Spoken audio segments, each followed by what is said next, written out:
पालघर जिल्ह्यात उद्या देखील मुसळधार पावसाची शक्यता, खबरदारी म्हणून सलग दुसऱ्या दिवशी शाळा आणि महाविद्यालयांना सुट्टी जाहीर। मध्य रेल्वेची वाहतूक पूर्ववत, सीएसएमटी ते ठाणे लोकल मार्ग पूर्ववत। राज्यात पावसामुळे 12 जणांचा मृत्यू तर नांदेडमध्ये पूरस्थितीने 9 जणांचा मृत्यू, मुंबईत एकाचा मृत्यू तर इतर भागांमध्ये दोघांचा मृत्यू। आपत्ती व्यवस्थापन मंत्री गिरीश महाजनांची माहिती। लोणावळ्यामध्ये पावसाची तुफान बॅटिंग, 10 तासांमध्ये 150 मिलीमीटर पावसाची नोंद तर घाट माथ्यावर रेड अलर्ट जारी।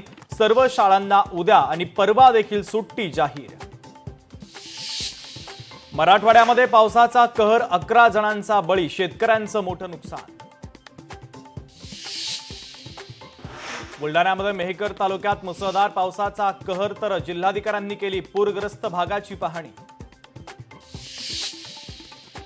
सातारा तालुक्यातील पूर परिस्थिती गंभीर, 3 प्रमुख पूल पाण्याखाली, वाहतूक सेवा ठप्प।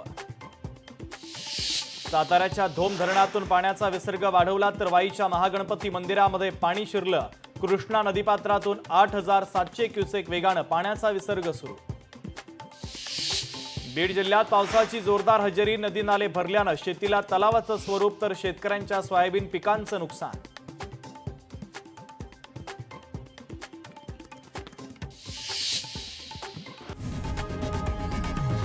लोकशाही मराठी ऐका, पहा, जागरूक रहा।